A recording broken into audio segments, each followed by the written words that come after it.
My daughter-in-law made my life unbearable. For a long time I didn't know what to do. Living with her under the same roof was very difficult. Then I decided I had to run away. I packed my things that fit into the suitcases and went to my childhood home. No one had lived there for many years. When I opened the door, I was speechless. At the table was my father, whom I had considered dead for 10 years. Who did we cremate then? My name is Christine, and if you'd told me at 67 I'd be running away from home like a teenager with a bad attitude and 2 suitcases, I would have laughed in your face. But here we are. Let me rewind a little. Before the suitcases, before the slammed doors and the fake funeral. Let me tell you how a woman who had her own house, her own job, her own life, ended up begging for a quiet corner on her own son's couch. I've been many things in my life: a nurse, a wife, a mother, a Sunday school volunteer, the woman who remembers everyone's birthdays and brings potato salad to every family cookout. I was never the kind of woman who needed help,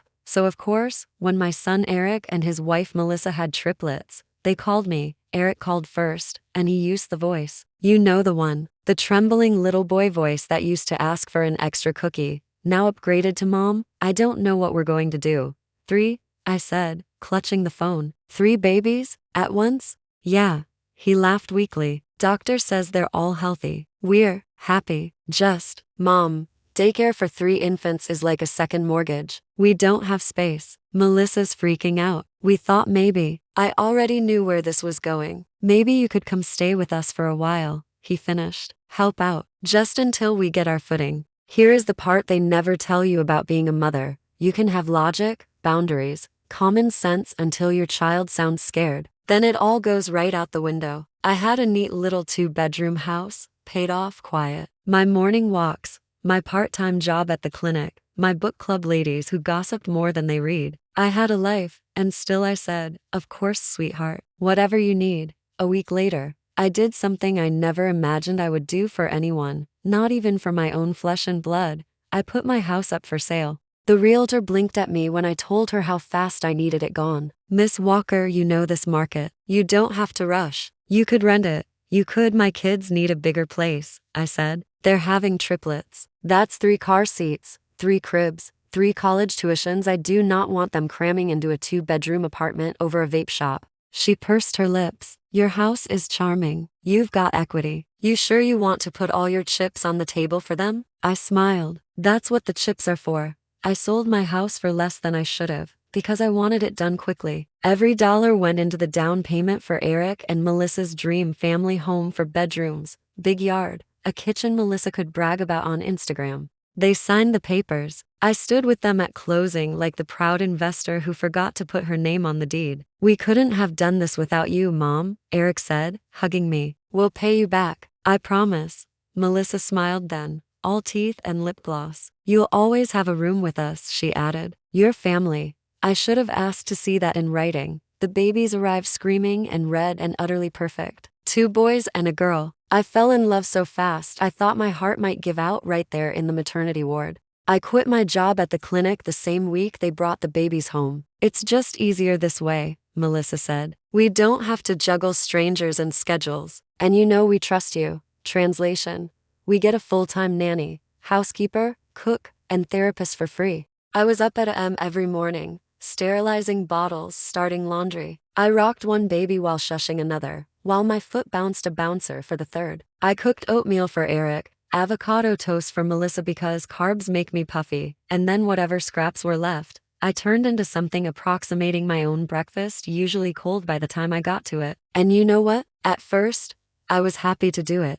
I loved the babies. I loved watching my son stumble through fatherhood, those soft looks he gave his children when he thought no one was watching. It felt like all the years of working and saving had led to this, being useful, being needed. The only person who seemed unimpressed was Melissa. Could you not use so much butter? She'd say, wrinkling her nose at the scrambled eggs. We're trying to be healthy. Did you put the onesies in the dryer? She'd sigh. They'll shrink. I told you that. And my personal favorite said with a tight little smile, my mother says babies shouldn't be held so much. You'll spoil them. Well, I said sweetly one afternoon, bouncing one of the boys on my hip. Your mother also said she forgot her wallet 3 times in a row at Olive Garden. so forgive me if I don't consider her the leading authority on anything, Eric chuckled. Melissa did not. The first real fight started over a casserole. Isn't that always the way with families? Not the big moments, births, deaths, house sales. No, the big explosions arrive carrying something ordinary, like a Pyrex dish. It was a Thursday. Eric had texted he'd be late. Babies were fussy. Melissa was scrolling through her phone on the couch, too touched out to hold them. So I did what I always do when a day is going to hell. I cooked lasagna, the good kind, with 3 cheeses and a sauce that simmers for hours. By the time Eric dragged himself through the door at 8, dinner was hot, table set, babies finally asleep. Smells amazing, Mom, he said, eyes brightening. I'm starving. Melissa came into the kitchen, hair up in a messy bun that probably took 40 minutes to arrange. She looked at the food, then at me. Is that regular pasta? Yes, I said. From the ancient times, before we started putting kale in everything. She crossed her arms. I told you I don't eat gluten. You told me you were cutting down. There's salad too, and garlic bread. Eric was already serving himself, shoveling food like he hadn't eaten in 3 days. You could have let me know, Melissa said louder. I cooked dinner, I replied, keeping my voice calm. You didn't have to eat it. You could make something else. She laughed, humorless. So now I have to cook my own separate meal? I'm Melissa. I've been on my feet since 5. I'm just trying to feed the people in the house. Eric put his fork down slowly. I could see the storm cloud forming behind his eyes, the one that meant he was about to choose a side, and it wasn't going to be mine. Mom, he said, wiping his mouth, you know how important this diet is to her. You could have checked. There it was. Not, honey, Mom just cooked this wonderful meal. Maybe say thank you and fry yourself an egg if you're that upset. No, it was. Mom, you could have done more. The old, soft part of me wanted to apologize, to smooth it over. The new, exhausted part of me looked at my son and saw a man who had forgotten who invested in his happy little life. I'll keep it in mind, I said, my voice colder than the iced tea. That night, as I washed dishes alone, I realized something. In this house, I wasn't Mom. I wasn't Christine, the woman who sold her home and quit her job. I was staff, and staff is always one mistake away from being disposable. Things got worse slowly, then all at once. It started with Melissa leaving her coffee pods box empty in the pantry and slamming cabinets around like that would magically refill them. It turned into little comments about the electric bill, the water, the groceries. One night, after the babies finally slept and my lower back felt like it had been hit by a truck, Eric knocked on my bedroom door. Mom, can we talk? His tone made it clear talk meant you're not gonna like this. I sat on the edge of the bed. My room was technically the office, tiny window, no closet, a twin bed they'd bought on sale. But it was 4 walls and a door. I'd convinced myself that was enough. What's up? I asked. He leaned against the doorframe, arms folded. That's how his father used to stand when he was gearing up to deliver bad news. I'd thought I'd seen the last of that pose when the divorce papers were signed 20 years ago. Mel and I went over the budget, he started. Things are tight. The mortgage, the car, diapers, formula, utilities. I waited, and I finally prompted. He shifted, not quite meeting my eyes. We think it's only fair if you start contributing, like officially, to the household. My eyebrows shot up. Contributing? To bills? Groceries? You live here too, you know. I stared at him. I sold my house to help you buy this one. I quit my job to stay home with your kids. I cook every meal you eat that isn't from a drive-thru. Exactly what part of that is not contributing? He winced. Mom, that was your choice. We didn't make you do those things.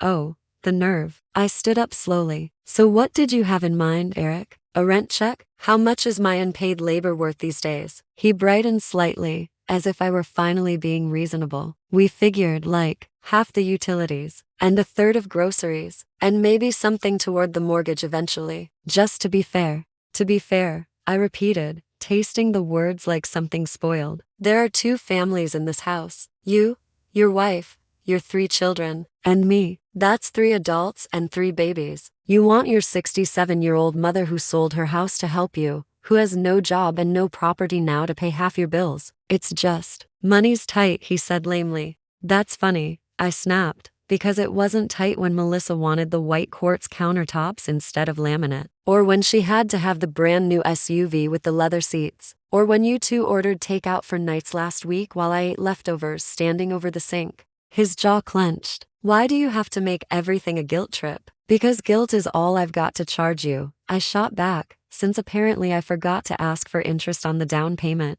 We argued until our voices were hoarse. Melissa eventually appeared at the top of the stairs, arms folded over her silky robe, eyes narrow. If this arrangement isn't working for you, Christine, she said in that fake sweet tone, maybe we should rethink it. I went to bed that night staring at the ceiling, my heart pounding, my mind racing. I had no house, no income, and apparently no value unless I was paying to serve 3 meals a day. That was the first night I let myself think the unthinkable. I have nowhere to go. The morning everything truly snapped looked innocent enough. I was in the kitchen at 6, as always, boiling water for my tea, making oatmeal for whoever wanted it. The babies were miraculously still asleep. The house was quiet, blue light streaking in through the blinds. I opened the pantry to grab my tea and noticed the empty cardboard box where Melissa's fancy organic coffee pods used to be. She went through them like oxygen 2 in the morning, one mid-afternoon, one treat in the evening.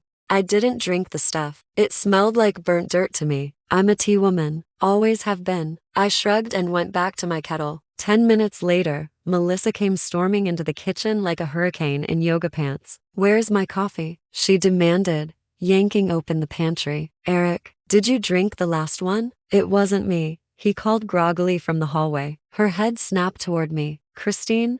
I was calmly stirring oatmeal. Yes? Did you use the last coffee pod? No, I said. I don't drink coffee. You know that. She stared at the empty box, then at me, suspicious, like I'd secretly developed a caffeine addiction overnight just to spite her. Well, someone did, she snapped, and whoever it was needs to replace them. Today, I cannot start my day like this. I set the spoon down, carefully. Melissa, I buy my own tea. I don't touch your coffee. If you run out, maybe put it on the list for the store. She laughed, sharp and ugly. Of course you didn't use them. You never do anything wrong, do you? Excuse me? Eric appeared then, rubbing his eyes. What's going on? We're out of coffee, she said dramatically, as if announcing a death in the family. And your mother says it's not her problem. Because I don't drink it, I repeated, fighting to keep my voice steady. Eric looked from her to me, clearly deciding which answer would let him get back to bed fastest. Mom, he sighed. Could you just pick some up when you go out today? I felt something inside me crack, clean as glass. Sure, I said quietly. I'll pay for coffee I don't drink, in a house I don't own, for people who think I'm an unpaid maid. Why do you always have to make things so dramatic? Melissa rolled her eyes. If living here is so awful, maybe you should go, I finished for her. Maybe I should. She blinked, surprised that I'd said it out loud. I wiped my hands on a dish towel, walked past them both, heart pounding but steps steady. In my tiny room, my office suite, as Melissa once called it, I pulled my suitcases out from under the bed. I'd kept them there since the day I moved in, still half full of the life I thought I'd unpack once things settled. Funny how your instincts know you're in danger before your brain catches up. I folded my clothes, my few books, the little framed picture of my mother in her garden. I left the photo of Eric as a baby on the nightstand. Let them dust that. When I came back to the living room with my suitcases, Melissa's mouth dropped open. What are you doing? What you suggested, I said. Leaving. Eric stepped forward, panic flaring in his eyes. Mom, come on, don't be like this. Over coffee? It's not about the coffee, I said, my voice firm and calm in a way it hadn't been in months. It's about everything. The house, the bills, the way you talk to me, the way you look at me like I'm in the way in the home I helped you buy. Where will you go? He demanded. For a second, I faltered, but then an image flashed in my mind, peeling white paint, a porch swing, the old maple tree out front. My childhood home, I said. It's still standing. No one's lived there in years. It's mine. You can't just run away, Melissa scoffed. Watch me. I kissed each of my sleeping grandchildren softly, their warm little cheeks, their tiny fists curled against their faces. Grandma loves you, I whispered. I'll see you soon. And next time, you'll see me on my terms. I walked out the front door, 2 suitcases rolling behind me like obedient little soldiers, the morning air cold and sharp in my lungs. I didn't look back. The drive to my childhood home was muscle memory. I hadn't been there in years, but my hands still knew every turn. The town had changed, new houses, new stores, but that old white house on the hill looked exactly the same. A little sagged, a lot neglected, but stubbornly standing, much like its former occupant. No one had lived there since my father died 10 years ago. Died. I parked in the cracked driveway, heart thudding. The paint on the porch was peeling worse than I remembered. The flower beds were choked with weeds. The curtain in the front window hung crooked. I stood there for a moment, shivering in the autumn air, my whole life packed into 2 suitcases at my feet, and thought, well, Christine, you did it. You finally ran away. The key was still on my ring. I don't know why I'd never taken it off. Habit, sentiment, something. I slid it into the lock. The door resisted at first, swollen with time and weather. Then it gave with a groan and swung inward. I stepped into the living room and froze. There, at the old oak table where my mother used to lay out Sunday dinners, sat a man in a faded flannel shirt, hands wrapped around a mug of coffee that steamed in the dusty air. He looked up at me with the same hazel eyes I saw every time I passed a mirror. "Hey, Chrissy," he said softly, as if I'd just come in from school. "You look tired." My mouth went dry. My knees almost buckled. Because the man at that table was my father. The same father whose ashes I'd watched go into the crematorium furnace 10 years ago. The same father we'd cried over, prayed over, buried in a tasteful urn under the maple tree out back. I grabbed the doorframe to keep from collapsing. My voice came out as a rasp. "Dad," he smiled, sheepish, like a kid caught sneaking cookies. "Yeah," he said, "it's me." The room spun. If my father was alive, then one question swallowed all others. Who, in God's name, had we cremated? For a long moment, I just stood there in the doorway, unable to move, unable to breathe. My father sat calmly at the table as if he hadn't been dead for a decade, as if he hadn't left us with grief, paperwork, and an urn full of God knows what. "You're alive," I finally managed. Dad nodded, lifting his mug in a little salute. "Feels that way, yes." My heart hammered against my ribs. "But we had a funeral. I saw the coffin. We cremated." My voice cracked, frustration slicing through the shock. "Dad, what did you do?" He sighed in that world-weary way I remembered, the sigh that meant he was about to take responsibility for something he absolutely shouldn't have done in the first place. "Sit, Chrissy. You look like you're about to faint." I might, but my legs carried me to the chair across from him anyway. My father looked older, of course, more lines around the eyes, white in the beard but alive, solid, real. His hands were steady, his eyes were clear. Every piece of him was unmistakably my father. "Start talking," I said, "and don't skip anything." He rubbed the bridge of his nose. "All right, I didn't die, I can see that, and I staged my death, starting strong, Dad, and the coffin was empty." My jaw dropped. "Empty?" "Completely," he said. "Then what was cremated?" He shrugged. "An empty box and a lot of incense. Crematorium tech owed me a favor." I blinked. "You bribed the crematorium guy?" "A favor, Chrissy, not a bribe. I fixed his truck 3 times. He owed me." I leaned back, trying to breathe through the dizziness. "Why? Why on earth would you fake your own death? Do you know what that did to us? To me? To my sister?" Dad's face hardened at the mention of her. "Your sister is exactly why." I exhaled sharply. "Of course she is. My younger sister, the perpetual tornado in human form. The woman who could turn a birthday party into a crisis, a simple request into a 3-act tragedy. She'd clung to Dad like a leech those last few years, draining him emotionally, financially, spiritually. I remembered the shouting matches, the slammed doors, the threats to cut him off from his own grandchildren if he didn't cooperate. He drummed his fingers lightly on the table. "Your sister wanted to put me in a nursing home, Chrissy. Said I was forgetful.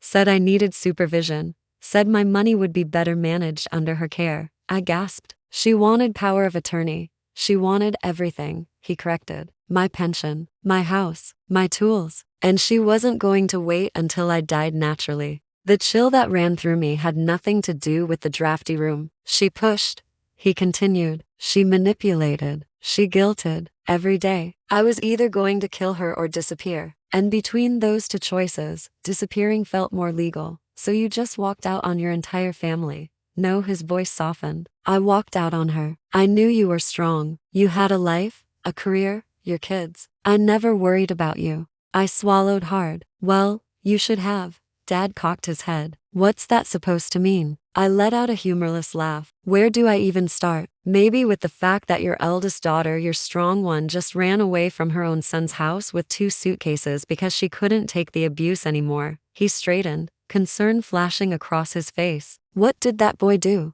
Not just him, his wife. The two of them together could teach a college seminar on taking someone for granted. My throat tightened. I sold my house, Dad. I sold it to help them buy a bigger place for the babies. His eyebrows shot up. You sold your house? I quit my job and became their full-time nanny, their cook, their maid. My voice shook with anger and humiliation. And then they asked me to start paying them rent, utilities, groceries I don't even eat. Dad stared at me, horrified. They did what? Oh, and they made me responsible for buying coffee I don't drink, I added. That was the grand finale. He slammed his palm on the table so hard the mug rattled. Coffee?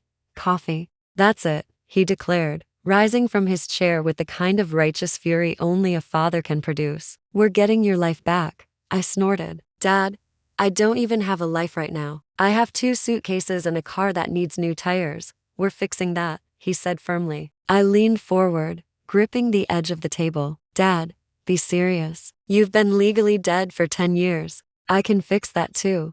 People think you're cremated, he shrugged. Technicality. Your social security is closed. Your accounts are closed. Your house still in my name. That froze me. What?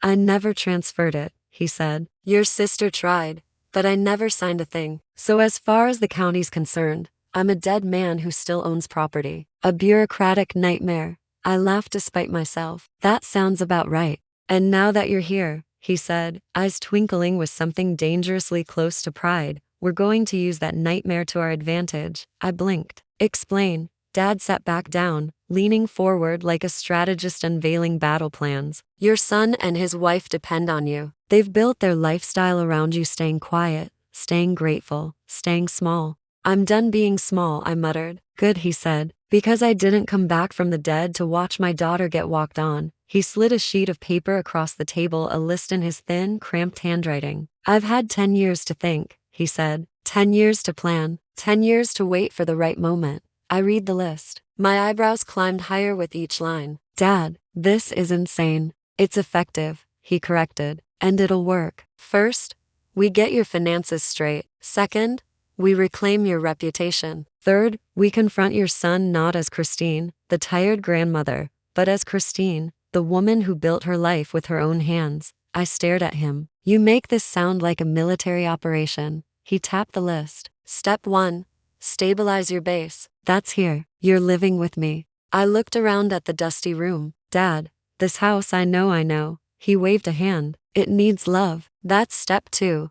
And step 3. He grinned. We remind your son what a queen looks like. Dad, I groaned, rubbing my forehead. They're not going to listen. Oh, they'll listen, he said with a confidence I envied. And if they don't, we'll make them wish they had. I couldn't help it, I laughed. Really laughed. For the first time in months. You came back to life just to help me fight my kids, I said. I came back, he said, reaching across to squeeze my hand, because the people we love never stop needing us. And because I'll be damned if my daughter ends up homeless because of 2 ungrateful brats. I took a deep breath. Maybe I did have somewhere to go. Maybe I wasn't alone. Okay, I said finally. Let's do it. What's the first move? Dad's eyes sparkled. We start by making this house livable again. Then we prepare your return. Not as a victim, he pointed a firm finger at me, but as Christine. The woman who raised that boy. The woman who deserves respect. My spine straightened. My heartbeat steadied. Dad, I said slowly, we're really doing this, aren't we? Oh, sweetheart, he said, rising to his full height. You have no idea how much we're going to do. And that was the moment I realized I hadn't run away. I'd run home. When your dead father announces he's moving you back into your childhood home, you don't argue. You just roll up your sleeves and start dusting. We spent that first afternoon in a strange rhythm, like we'd just skipped the 10 missing years and gone right back to who we were. Me with a rag and a trash bag. Him with a toolbox and a stubborn streak. You've been living here this whole time? I asked, pulling a sheet off the old sofa and coughing as a cloud of dust tried to murder me. Sometimes here, he said from under the kitchen sink. Sometimes in that cabin by Miller's Creek. A few months with a fishing buddy. I rotated. Didn't want anyone getting too curious. So you've been ghosting the government and camping, basically? Surprisingly fulfilling, he said. Except for the joints. They complain more now. I shook my head. You know there's easier ways to avoid your daughter than faking your own funeral. He slid out from under the sink, grease smudged on his cheek, eyes serious. I didn't fake my death to avoid you, Chrissy. I did it so your sister wouldn't eat me alive in front of you. I dropped onto the sofa, springs squeaking in protest. She tried anyway. He watched me quietly. Tell me. So I did. I told him about the weeks after his death, the way my sister turned grief into performance art, how she cried loudest at the funeral, clung to the urn like it was a designer purse, then spent the reception cornering anyone who'd listen to whisper about his secret accounts and per planning. She told anyone who'd listen that you'd left everything a mess, I said. Said she was the only one willing to handle things. Dad snorted. Handle them straight into her own pocket, maybe. She went through your files, your drawers, your shed, every nail, every screw. She took the tools, sold your truck, closed your bank accounts. She said she was protecting your legacy. He clenched his jaw. I knew she'd try something. That's why I emptied my main account long before. Left just enough to look pathetic. Where'd the money go? I asked. He smirked. You think I'm going to tell her favorite child where I stashed my rainy day cash? I rolled my eyes. Dad, I am no one's favorite, especially not hers. His gaze softened. You're mine. The words hit a place in me I didn't realize was still raw. 67 years old, and I still wanted my father to pick me. Well, I said gruffly, your favorite daughter is broke, technically homeless, and unemployed. So your secret stash better be good. He pushed himself upright and walked to the old hutch by the dining table. From the second drawer, under a stack of brittle placemats, he pulled out a small metal box. Oh, come on, I scoffed. You went with the obvious hiding place? Obvious is the last thing thieves check, he said, producing a key from his pocket. They're too busy looking for something clever. He opened the box. Inside, stacked neatly like something out of a crime show, were envelopes. Some thick, some slim, a folded document, a pair of keys on a ring. This, he said, tapping the envelopes, is 10 years of cash jobs and careful withdrawals. I fix a tractor. I get $100 cash. I help a guy with his roof. He pays in cash. I kept my expenses low, saved every bit I could. He pushed one of the thicker envelopes toward me. This is yours. I blinked. What do you mean?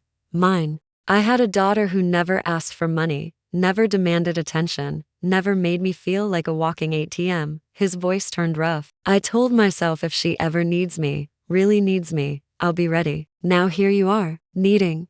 My throat closed up. Dad, I can't. You can, he said firmly. And you will. This isn't charity, Chrissy. This is back pay. For what? For letting me think you were fine all those years when you weren't. For not dragging me into your mess so I could keep pretending everything was okay. I laughed weakly. That is the guiltiest gift speech I've ever heard. Good, he said. Guilt makes people accept help. I took the envelope, not daring to open it yet. And the rest? I asked, nodding at the box. That's operation money, he said. We're going to need a lawyer, some repairs, maybe a decent haircut so you can walk into those meetings looking like the woman in charge, not the woman life chewed up and spit out. I snorted. Wow, you really know how to flatter a girl. He winked. I call it like I see it. We spent the next few days turning the dead house into a place the living could inhabit again. We scrubbed walls, opened windows, let the stale air escape. Dad fixed a leaky pipe in the bathroom. I beat dust out of curtains until my arms ached.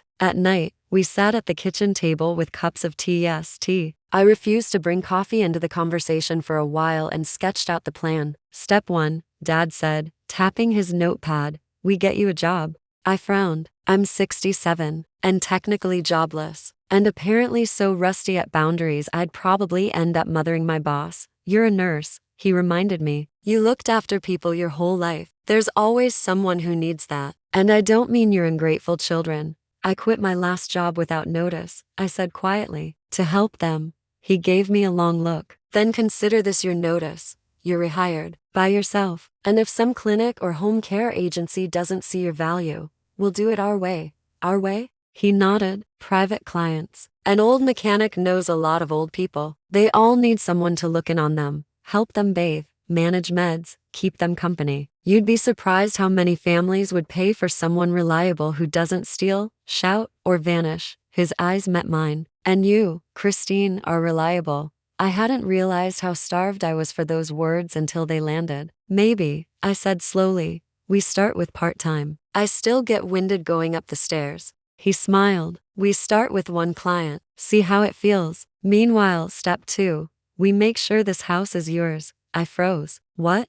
He reached into the metal box again and pulled out the folded document. He slid it toward me. Before I died, I rewrote my will, he said. Your sister thinks she's the center of my universe. I let her think that. It kept her busy. But the house goes to you. It always has. I unfolded the paper, heart pounding. It was a copy of the will, notarized, dated a few months before his death. The house, in black and white, left solely to me. Dad, this is legal? I asked. As legal as it gets, he shrugged. The only hiccup is the part where the owner is allegedly dead. But that's where step 3 comes in. He grinned, and it was the grin he used to wear when he just jury-rigged some impossible repair with duct tape and optimism. Step 3, he said, we resurrect me. I raised an eyebrow. You make it sound like a bake sale. I've talked to a guy, he went on. He helped a fellow down in Mason County fix a similar situation. Faked his death to dodge some idiots who wanted to manage his property. When he came back, there was paperwork, some fines, a lot of explaining. But it worked. Dad, are you seriously telling me there's a local support group for men who fake their deaths to escape annoying relatives? You'd be surprised how creative people get when cornered, he said dryly. Point is, it's possible. Once I'm legally alive again, I can transfer the house to you cleanly. No sister involvement, no contesting it. Your name on the deed, fair and square. My chest swelled with something between relief and terror. A home, I said softly. My home. That's one promise checked off, Dad said. Your home back. I folded the will carefully. And my good name? He leaned back. That's step 4. And that's where your children come in. I stiffened. I don't want revenge, I lied automatically. He raised an eyebrow. No, I want them to respect me, I amended. And if respect looks a little like regret and tastes vaguely like humiliation, well, I won't complain. He chuckled. There's my girl. He tapped his pen thoughtfully. We don't go at them screaming. That's what your sister would do. We go at them with calm facts, with boundaries, with presentation. Presentation, I repeated dryly. You've spent months being the tired, overworked grandmother, he said. Time to remind them who you were before that. You were a professional, a homeowner, a woman people depended on because of her competence, not her willingness to be used. I thought of my old clinic badge, still somewhere in my suitcase, of the little apartment I had when the kids were young and I worked nights, juggling shifts and homework and bills. That woman felt distant, but she was still in there. And my job? I asked. That's the third thing you promised. Good name. Home job. He nodded. Job comes with the first client. We'll start with Mrs. Hernandez. I blinked. Who? He grinned. Widow down the road. 72. Hips are shot. Kids live 3 states away and send money but no time. I've been checking in on her off and on, but I'm not exactly the best at. What's the word? Empathy.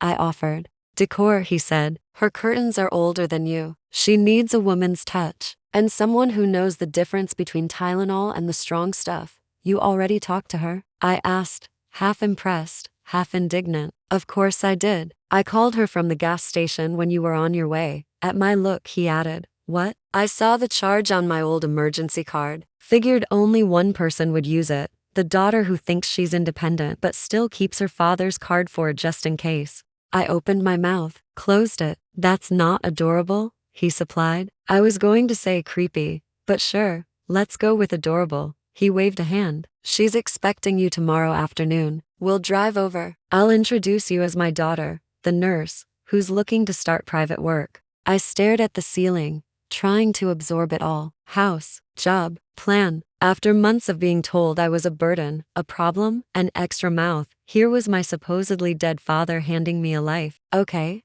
I said finally. We get me working. We get the house in my name. We raise you from the bureaucratic grave. And then, he said, eyes gleaming, we invite your children over for a very special family reunion. A chill ran down my spine that had nothing to do with the draft. You're going to show up at your own funeral reception, 10 years late, I said slowly. In a manner of speaking, he replied. First, we let them stew. You left suddenly. They'll panic. They'll call, they'll text, they'll wonder who's doing the work you did. I'm blocking them, I said flatly. He smirked. A Tadgerel. That's part of the lesson. You were always available. Now you're not. They'll feel the vacuum. What if they don't care? I asked, hating how small my voice sounded. He looked at me like I'd just said the sky might not be blue tomorrow. People don't notice the floor until it disappears under them, he said. You've been their floor, Christine. When you're gone, they'll hit dirt fast. I took a deep breath. And when they come looking, he leaned forward. Then we negotiate, on your terms, with me at your side, not as the ghost they buried, but as the man who's about to scare some sense into his grandson. I laughed, but it came out shaky. Eric is going to think he's hallucinating. Good, Dad said. Maybe then he'll shut up long enough to listen. That night, I lay in my old bedroom, the one with the faded floral wallpaper and the squeaky window. The mattress was lumpy, the house creaked, and the wind sighed through the trees like an old woman complaining about her knees. I stared at the ceiling and thought about my son, about the way his face had hardened when money came up, the way he'd glanced at Melissa for approval before speaking to me, the way he'd let her disrespect me in my own their kitchen. Anger flared, hot and clean. I had given up everything for them, and when I asked for the bare minimum, a little fairness, a little decency, they'd tried to charge me rent. A part of me still wanted him to call, to say, Mom, come back, I'm sorry.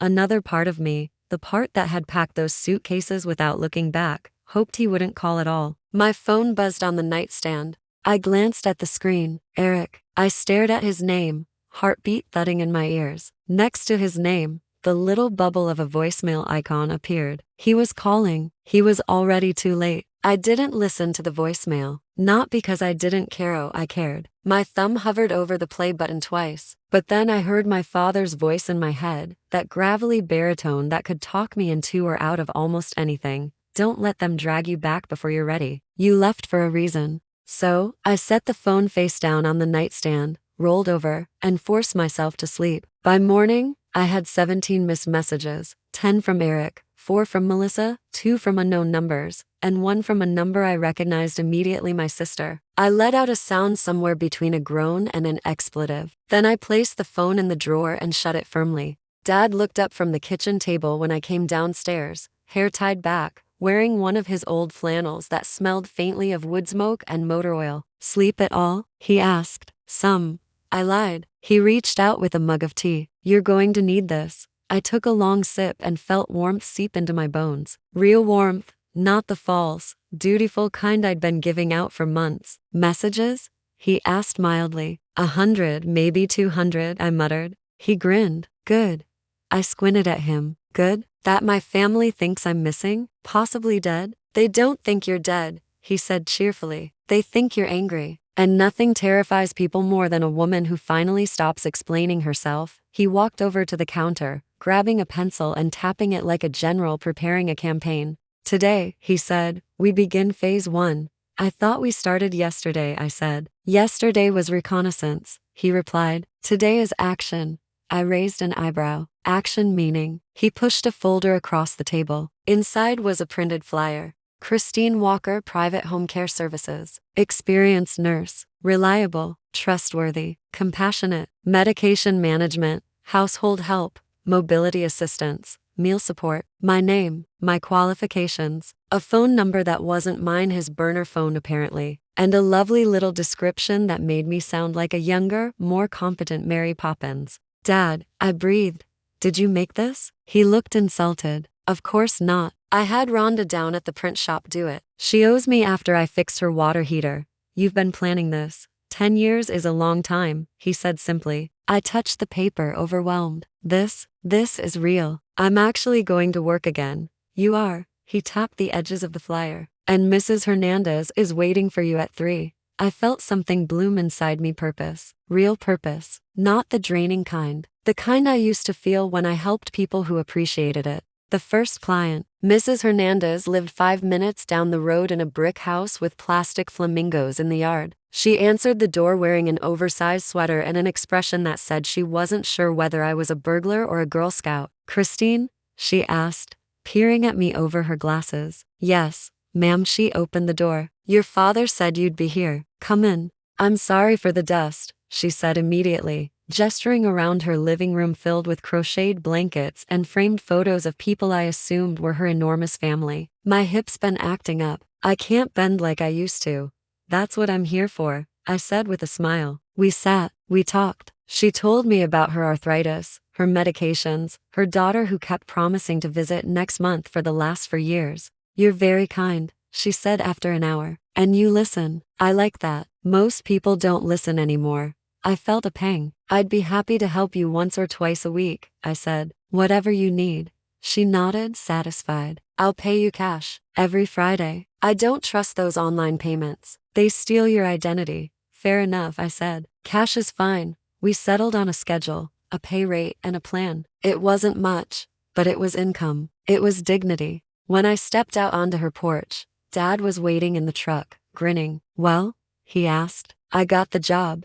He slapped the steering wheel. That's my girl. The more we worked on the house, the more it felt alive again. Dad replaced 2 broken steps on the porch. I scrubbed the kitchen cabinets until they stopped sticking to my fingers. Together, we unearthed my mother's old dishes, washed them, and put them back on the shelf like a little resurrection of their own. Every evening, we sat at the table with our tea, reviewing the day's progress like 2 conspirators plotting a heist. Your children called again, Dad would announce, checking the phone he'd confiscated from me for the sake of phase 1. Let them stew, I'd say, pretending the words didn't sting. Your sister texted 5 paragraphs, he added. Block her, I said. He did. We laughed. It felt good. On the morning of the 3rd day, Dad stood in the doorway with a dramatic sigh. Your son is escalating. I froze with my hands in the sink. Escalating how? He held up the phone. He left a message saying he's deeply worried and that the children miss you. I snorted. The children can miss my cooking. That's not the best part, he said, eyes twinkling. Your daughter-in-law called. Twice. I widened my eyes in mock horror. Melissa called me? Willingly? She sounded stressed. He smirked. Apparently caring for 3 babies is, and I quote, ungodly. And here I thought it was easy, I said sweetly. Dad leaned against the counter. They want you back. No, I corrected, rinsing a plate. They want their free labor back. He nodded approvingly. And they don't get it. I wiped my hands. Not until they understand what they lost. And maybe, he added grimly, not even then. It was late afternoon when the burner phone rang. Dad tossed it to me. It's yours now. Work calls only. The number was local. I answered cautiously. Hello, a shaky voice replied. Mom, Eric? My breath caught, but I forced my tone to stay even. Yes? Where are you? We've been worried sick. Why didn't you tell us you were leaving? I thought it was obvious, I said calmly. You told me if living with you was so awful, I should go. That's not what we meant. It's exactly what you meant. He hesitated. Mom, we need help. The babies are God. They're screaming all day. We're exhausted. We can't keep up. And Melissa, I waited. She says she can't do this without you. A tiny, almost invisible victory. But I didn't smile. And what about you? I asked. Silence. I don't know, he admitted. Maybe I didn't appreciate how much you did. That's one way of putting it. Can you come home so we can talk? I drew a breath. This was the moment Dad had prepared me for. The first negotiation. The first shift in power. No, I said clearly. I can't, Mom, but I'm willing to meet, I continued. On my terms. He swallowed. Which are? I smiled, a slow, steady smile that I wished he could see through the phone. You'll come to me. Dad looked up sharply, proud. To your house? Eric asked. Yes, I said. Tomorrow, noon. Okay, he said, relief flooding his voice. We'll be there. Just you, I added. He hesitated. Melissa wants just you, Eric. He understood. Okay, Mom, I'll come alone.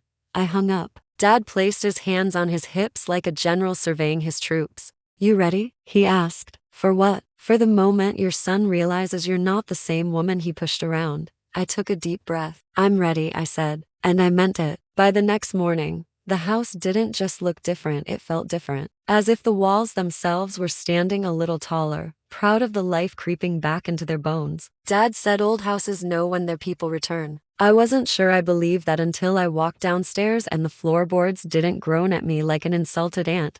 Dad was already at the table with tea, 2 mugs steaming. You slept, he observed. A little. You look less like you escaped from a haunted attic. Thanks, Dad. Your compliments are as gentle as ever, He pushed a mug toward me. He's coming at noon. I know. You nervous? Only in the way a soldier is nervous before battle, I said, sipping tea. A little trembling, a little nausea, very tempted to hide in a bush. He chuckled. Just remember, we hold the ground. He comes to us. That alone shifts the power. I nodded, tapping my thumb against the ceramic mug. Noon felt close and far all at once. What if he cries? I asked suddenly. Let him, Dad said. What if he gets angry? Let him.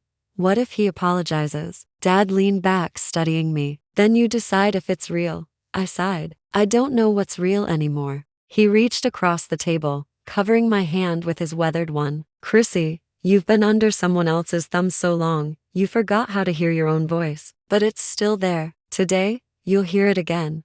I swallowed hard. Okay. Noon arrived with an overcast sky and the hush of a world holding its breath. I stood at the window and watched Eric's car pull into the driveway. His hair was uncombed, his shirt wrinkled, his shoulders slumped like someone twice his age. Good, I thought, then immediately felt guilty for it, but not guilty enough to open the door before he knocked. 3 slow, hesitant knocks. I let him wait a few seconds, just long enough to remember whose house this was. When I opened the door, he inhaled sharply. Mom, you look. He blinked. Different. I'm rested, I said simply. He stepped inside, glancing around as if he wasn't sure the place was real. It looks nice in here, like someone actually lives here. Someone does. He ran a hand through his hair. Can we talk? You can sit, I said, motioning to the table. We'll see about talking. Dad sat at the far end of the room, quietly repairing a drawer, close enough to listen but far enough to let Eric squirm. It was a masterclass in psychological theater. Eric sat down, clasping his hands, staring at the wood grain of the table like it held answers. I'm sorry, he said abruptly. I crossed my arms. For what exactly? For everything. Be specific. He swallowed. For asking you to pay utilities. For the coffee thing. For the rent thing. His face reddened. For Melissa yelling at you. For me yelling at you. I nodded, expression neutral. Go on. For not defending you, he said quietly. I should have stood up for you. I took a slow breath. Yes, you should have. He brought his hands to his face, exhaling hard. Mom, I'm drowning. The babies, there's always one crying. Or 2, sometimes all 3. Melissa barely sleeps. I barely sleep. And without you there, life got real. I finished. He looked up. Yeah. And now you want me to come back? His shoulders sagged. Yes. To do everything the same way I did before? He hesitated. Not everything, Eric, I said sharply. Look at me. He did. I saw it then, the boy he used to be. The boy who used to bring me dandelions and call them sunflowers. The boy who cried the day I first left him at kindergarten. The boy who hugged me so hard the morning of his wedding I thought my ribs would crack. He was still in there, buried under exhaustion, fear, and a wife who treated responsibility like a curse. I softened just a little. I love you, Eric, but I will not be your maid. I know. And I will not be your nanny. I know. And I will not be the woman you turn into a scapegoat every time your wife has a mood swing. That one hit him hard. He looked away. I leaned forward. Eric, I gave up my home for you, my savings, my job, my independence. And what did I get? He closed his eyes. You treated me like a burden, I said quietly. Like an inconvenience. Like an employee you could underpay and overwork. I'm sorry, Mom, he whispered. I'm so sorry. Tears welled in his eyes, and for the first time in a long time, I let him be sorry without rushing to comfort him. You hurt me, I said. I know. He wiped his face with the back of his hand. I swear, I never meant to. Intent doesn't erase impact. He nodded miserably. So, I said, sitting back, here's what's going to happen. His head snapped up. You are going to take responsibility for your own family. You and Melissa. Just you two. He looked pale. Okay. You will not ask me for babysitting unless you give advance notice, and it is convenient for me. Understand? He nodded. You will not ask me for money, ever again. Another nod. You will not raise your voice at me, and you will not allow Melissa to disrespect me again. He hesitated. I'll try. No, I said firmly. Trying is for children. You will do it. He blinked at the tone. A new tone. A tone he hadn't heard from me in far too long. Yes, he said quickly. Yes, I'll do it. Good, I said. Now, the most important part. He tensed. I am building a new life, my own income, my own home, my own schedule. I will be a grandmother, not a replacement parent, not a workhorse, not a live-in servant. His voice was small. Does that mean you're not coming back to live with us? I'm not, I said. This house is my home now, and someday soon, it will be mine legally. He blinked. Legally? How? Before I could answer, Dad stood up. Eric's eyes went wide. Grandpa? Dad nodded casually. Hey kid. Eric sprang from his chair, stumbling backwards so fast he nearly tripped over the rug. WHAT, how Grandpa, you're dead. Dad waved. Not anymore. Eric looked at me, face pale as paper. Mom? I shrugged. Turns out we cremated a very expensive empty box. Why this? He braced himself against the wall. Is this even legal? Technically, Dad said. No, but we're working on it. You faked your own death? Dad nodded. Your aunt nearly drove me to an early grave. This was simpler. Oh my God, Eric whispered. I placed a steady hand on Eric's arm. Sit down. Breathe. He did, shakily. Does Melissa know? Not yet, I said, and I am very interested to see her face when she finds out. Dad grinned. Me too. Eric stared between us, completely undone. This is insane. No, I said softly. What was insane was how I was living before. He shut his eyes. Mom, what do you want me to do? Finally, the right question. I want you, I said, to be a better man than the one who let me suffer under his roof. He opened his eyes, tears slipping down his cheeks. I will, and I want you, I continued, to show up here next week with your wife and listen to exactly how things will work from now on. His expression twisted. Melissa, she's not going to like this. I'm not asking if she'll like it, I said, rising from my chair. I'm telling you what will happen. Dad crossed his arms proudly. Eric wiped his face again. Okay, I'll tell her. I nodded. Good. He stood, shaky but determined. I love you, Mom. I softened, reaching up to cup his cheek briefly. I know. That's the only reason I allowed this conversation. He hugged me tentatively at first, then with desperate strength, I hugged him back. When he pulled away, he looked like someone who had seen a ghost, which, technically, he had. He left the house like a man walking out of a dream. Dad nudged me once the door shut. Well done. My knees almost buckled. Oh God, was I too harsh? No, he said immediately. You were perfect. I exhaled shakily. I didn't think it would hurt to say those things. It hurts, he said softly, but it also heals. I nodded, throat thick. And next week? I asked. Dad grinned mischievously. Next week, your daughter-in-law steps into this house. I swallowed. And that, he said, is when the fun begins. If you've never seen a woman like Melissa walk into a house she didn't choose, you've missed one of nature's great spectacles. It's like watching a cat enter a room full of vacuum cleaners, suspicious, offended, and already planning to blame someone for the emotional distress. She was scheduled to arrive at 11. At 10:59 sharp, her car stopped in the driveway like the brakes were protesting on her behalf. I watched from the window while Dad leaned against the hallway wall, arms crossed, grinning like a man about to watch his favorite show. You ready? He asked. No, I said, but I'm doing it anyway. That's the spirit. At exactly 11, the knock came. 3 quick raps, impatient, irritated, territorial. Dad nodded at me. Commander, your battlefield. I opened the door. Melissa stood there with her chin up, sunglasses on even though the sky was cloudy, and lips pursed into a shape that suggested she'd rather be undergoing dental surgery. Christine, she said. Not Mom. Not hi. Not we're sorry for treating you like a malfunctioning household appliance. Just my name, crisp and cold. Melissa, I replied, matching her tone perfectly. She stepped inside like she feared the floorboards might stain her shoes. Eric followed, looking like a man trying to mediate a hurricane with a damp napkin. Mom, he murmured, trying for a hopeful smile. I gave him a small nod. Let's sit. We gathered at the table. Melissa perched on the edge of her chair as if it had germs. Dad remained in the living room doorway, pretending to polish a wrench while keeping his eyes firmly on the situation. Melissa looked around with thinly veiled judgment. So, this is where you've been? Yes, I said. My childhood home. She sniffed. It smells old. Dad cleared his throat loudly. It's older than you. It earned the right. Melissa jumped. Is he your father really? She gestured awkwardly in Dad's direction. Alive? Yes, Dad answered dryly. Apologies for the inconvenience. Her mouth fell open. We held a funeral. I cried. Dad shrugged. People cry at weddings too. Doesn't make them tragedies. Eric elbowed her gently. Honey, please. We're here to talk. Yes, I said, folding my hands calmly.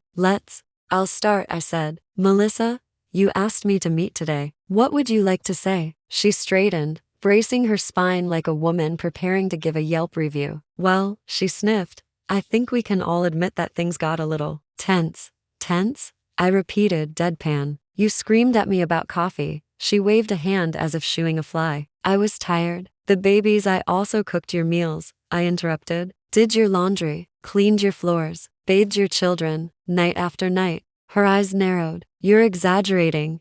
Eric rubbed his temples. Mel, please. No, she snapped. If she's going to list everything she did, I'm going to list what she didn't do. Dad muttered behind me. Oh, this ought to be good. Melissa crossed her arms triumphantly. She didn't follow our routine. She didn't label the bottles the way I like. She didn't rinse the pacifiers with filtered water. And she held the babies way too much. I held up one finger. That, I said calmly, is unenlightened nonsense. Your mother fed you while she raised you like a succulent she forgot to water. Eric coughed hard, nearly choking. Melissa's jaw dropped. Excuse me? You're excused, I said sweetly. Do you have anything else to add to the list of my alleged sins? She sputtered. You're being disrespectful. That must be very uncomfortable for you, I said. Usually I'm the one being disrespected. Even Dad muttered in approving. Get her, Chrissy. Eric leaned forward, palms on the table. Mom, Melissa, please. We're here to figure out what we can do to fix this. We need help.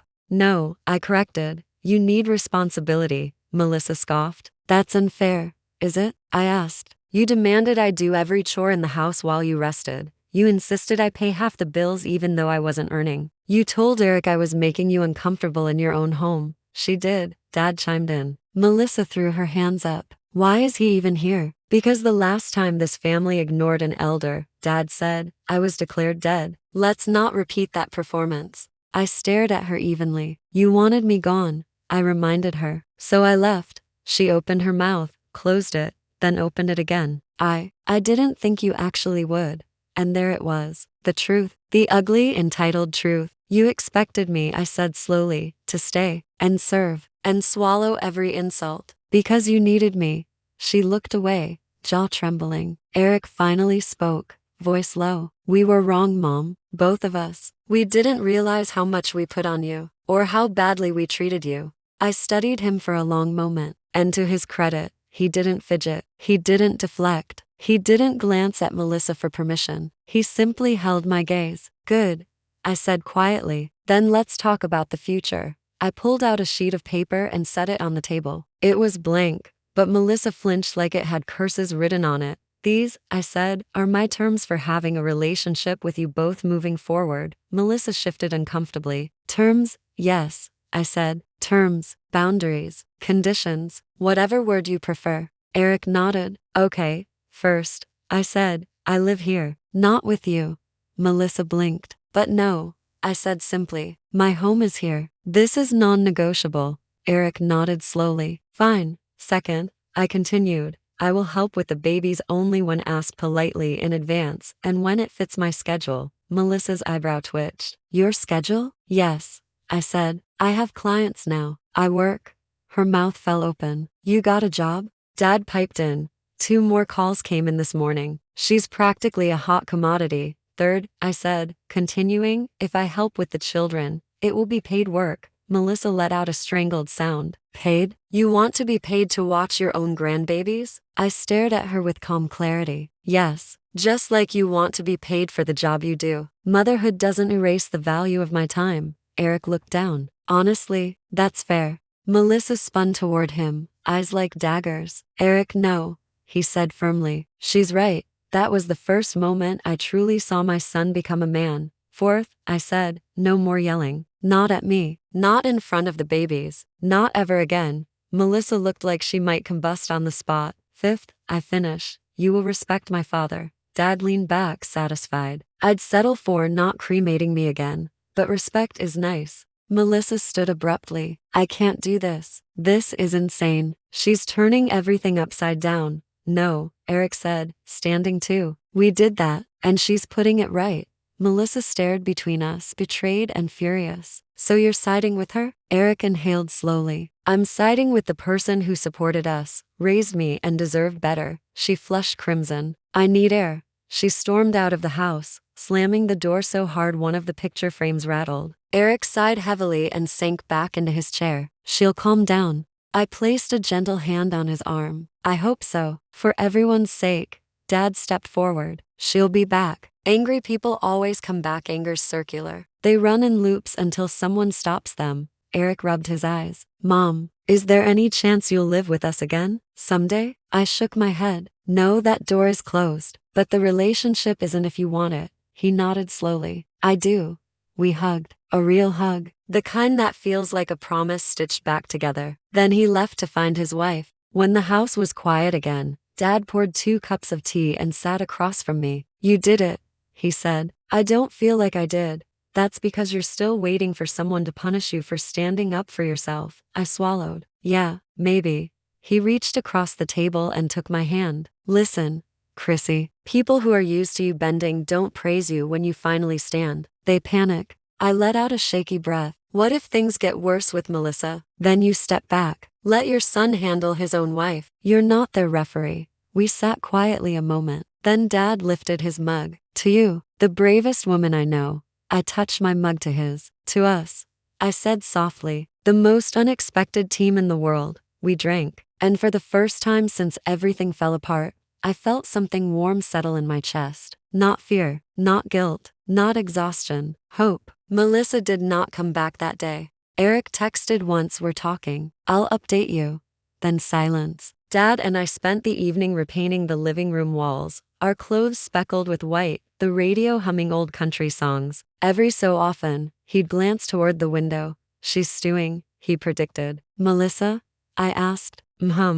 He rolled paint in long, steady strokes. Women like her don't disappear. They retreat and recalibrate. So, like a hostile raccoon, exactly. By midnight, the house looked cleaner, brighter, almost proud of itself. We sat on the porch steps, bundled in sweaters, listening to the insects buzz in the dark. You think they'll come around? I asked quietly. Dad sighed. Your son will. Melissa? That one's a wild card wrapped in a tantrum. I laughed softly. Dad, just saying. But beneath the humor, his tone carried a warning. One I wouldn't fully appreciate until the next morning. At 7:13 a.m., someone pounded on the front door hard enough to rattle the hinges. Dad looked up from his coffee. Well, speak of the raccoon. I opened the door to find Melissa on the porch, arms crossed, breathing hard, hair pulled into an angry knot. Behind her, Eric stood stiffly, hands shoved into his pockets like he'd rather be anywhere else. Christine, Melissa said tightly, we need to talk.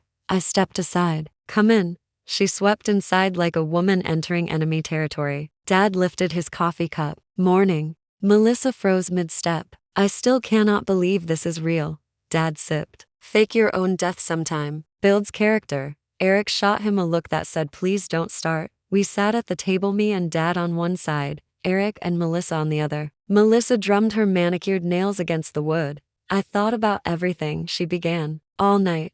Well done, Dad said. Took my daughter to weeks after childbirth. I nudged him hard. Melissa inhaled through her nose. And I've decided. I'm not apologizing. I blinked. You're not. No, she lifted her chin. I'm not saying sorry for being overwhelmed, for needing help, for expecting family to support family. Dad muttered. Support does not mean servitude. But she continued. I am, however, she said, gaze flicking between us, willing to agree to boundaries. Well, that was not what I'd expected. Which boundaries? I asked. She swallowed. Yours.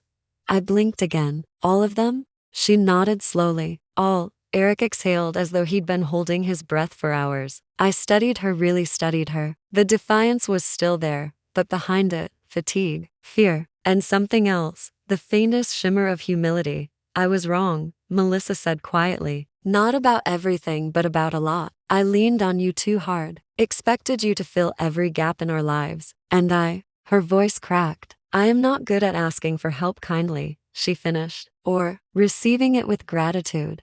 Dad raised his eyebrows. That's one way to put it. I cleared my throat sharply. He pretended to sip. Melissa looked at me, and for once, her eyes weren't hard, they were human. I don't want to lose you, she said, or have the kids grow up thinking their grandmother disappeared because of me. I softened just a little. Melissa, I said, I want a relationship with you. I always did. I didn't want to fight you. I didn't want to feel like the enemy in your home. She nodded quickly. I know, but love, I added, without respect, is just resentment waiting to explode. She flinched. A real flinch. You're right. Dad leaned back, satisfied. Now we're getting somewhere. We spent the next hour talking, really talking, not through sarcasm, not through defensiveness, not through screaming matches and cramped kitchens. Melissa admitted her postpartum anxiety had been worse than she'd let on, that the house and the babies and the responsibilities pressed on her until she felt like she couldn't breathe. Eric admitted he'd been so afraid of upsetting her that he'd stopped standing up for me. And for himself, I admitted I'd been afraid to set boundaries because I thought it would make me seem ungrateful, weak, lonely. By the time the clock struck 9, something had shifted, not fixed, but shifted. And sometimes that's enough. When they finally rose to leave, Melissa surprised me. She hugged me. Not a stiff hug, not a polite circle the back pat, a real hug. Warm, tense, but real. I want to do better, she whispered. So do I whispered back. Eric hugged me too, burying his face in my shoulder like he used to as a child. I love you, Mom, he murmured. Thank you for everything. After they left, Dad and I stood watching their car disappear down the road. That went better than expected, he said. It did, I agreed. Still want to charge them for babysitting? Absolutely, he grinned. Good girl. The next few weeks unfolded slowly, naturally, like a sunrise creeping over a horizon I'd thought was permanently dark. I worked 2 days a week with Mrs. Hernandez, who became a friend faster than she became a client. Soon, another woman down the road asked if I could check in on her husband in the mornings. Then a family in town called, and another. Word spread Christine Walker was back, and she wasn't a tired grandmother this time. She was reliable, steady, kind, paid.